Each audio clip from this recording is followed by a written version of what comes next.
Okay, so Checkpoint only ending. And I wanted to talk about why I made this game like an NES game, why it's so different, why it's so difficult, and etc.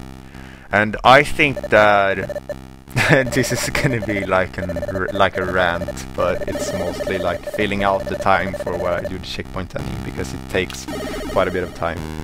But I believe that playing video games, to me, is a lot different than what a lot of other people experience when they play video games today. Like, video games are getting more, not necessarily, yeah, necessarily, they are getting easier to play, and they are not only in difficulty but also in like the amount of attention you need. I have a friend who uploaded a video where he says, "This is why I hate modern gaming," and then he blindfolded himself and finished like a battle sequence in, I'm not gonna say which video game it was, but he finished it, and it was like, you could tell that there was no skill required. He just mashed buttons and he cleared everything, and that game was generally rated really high by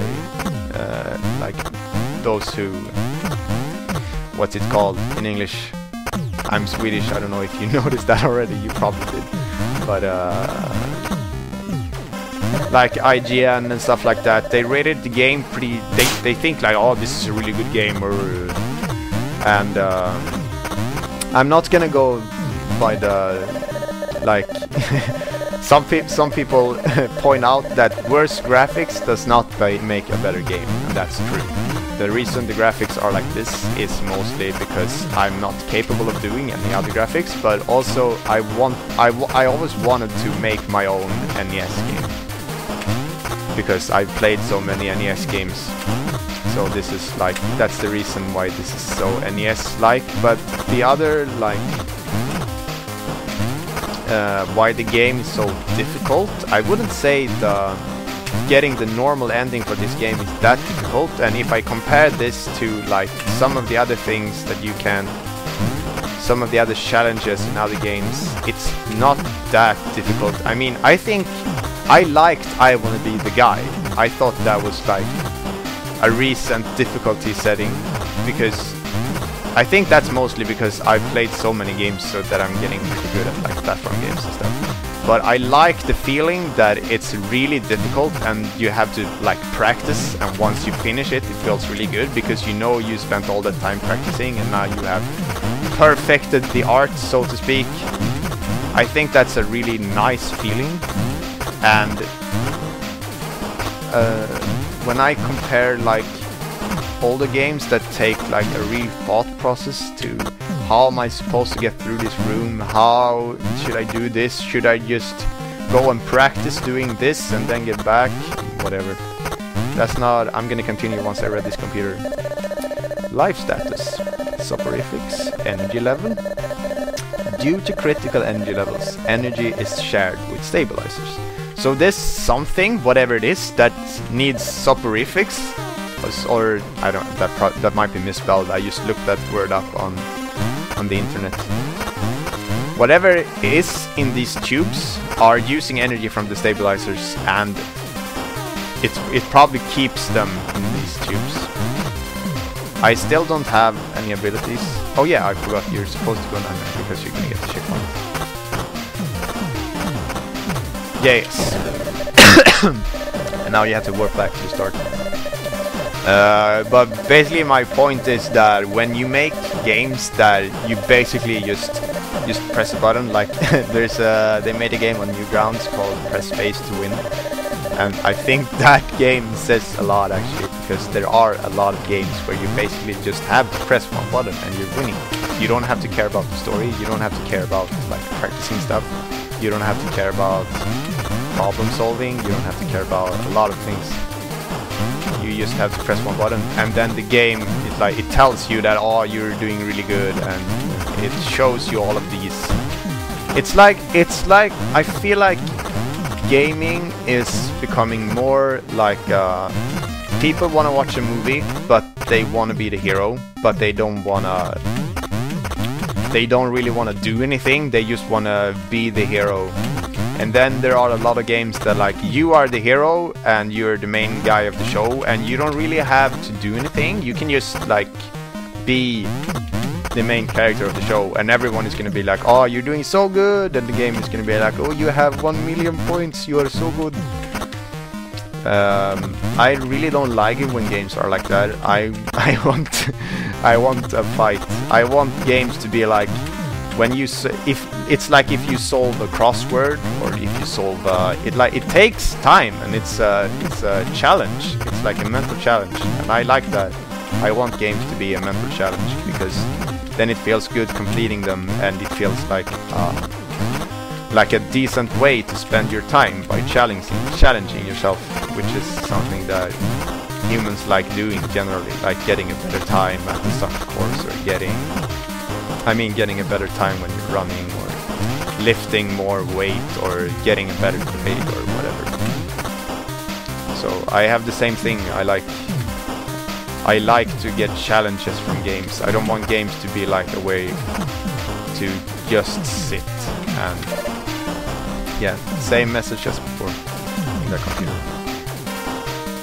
And as we get here, this entire segment is pretty easy when you have checkpoint only. This actually took a lot less time than I thought it would do.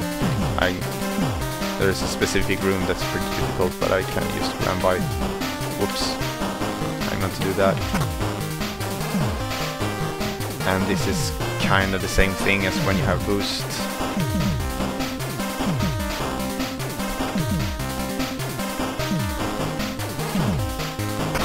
But yeah, that's the reason why this game is NES style, because I wanted to make an NES game, and right now I'm not really capable of doing any other kind of graphic. And also, it's like a reminder of old games, of how they were like and what was good with them. There are some games that are doing this really good. I think that Super Meat Boy, for example, is a really good game, because there are a lot of like, they teach you mainly it's this newer games, just you play test it, and then like someone didn't understand this, and then you're like, okay, let's add an NPC that tells you how that works. And then they rinse and repeat that, and after a while the game tells you what you're supposed to do the entire game, and you feel less free. In some old games where they didn't really have, mainly not room to add stuff like that, mainly old Mega Man games, there are a lot of like where they teach the player how to play the game just by the levels themselves. Like these rooms that we went through, and like the tutorial part, how you have to, at the beginning you only have to walk and switch, after a while you have to jump and switch at the same time, and then you have to fall and switch, and then you learn these things, and you move on, and then you use them in later rooms, etc. And a lot of that feels like in a lot of games it has been lost. Like, my dad played a lot of the old Zelda games, and he's basically played every Zelda game, same as me. And when he played the latest Zelda game, Skyward Sword, he was really annoyed by all of where the game just tells you what you're supposed to do. I haven't played Skyward Sword yet, but I heard it's a really good game, so I want to play it. But I was a bit worried when my dad said that he didn't like it because of all these like, how do I do this? You're just supposed to do that, the game tells you, and then you don't really have to figure anything out. But I don't think it's as big of a deal as my dad said it was. But what I was getting to was that this level design thing, where the game teaches you how to. Egoraptor made a really good movie about this. It's called Sequelitis, and his Sequelitis on Mega Man that explains the first stage of Mega Man X, how it's genius. That's kind of like my game is not that good, but I tried to make have the rooms themselves teach you what you're supposed to do, and in some cases where it was just really tricky to figure out, and I couldn't really expect the player to do it on themselves. I added an optional computer that you could read if you wanted to, but if you were able to figure out it, you could just, if you were able to figure it out on yourself, you could just go through. Exactly, how many laws of nature did this game break? Quite a few. I'm now going to play the... Actually, I'm just going to take that in the next video. See you for now. Next part.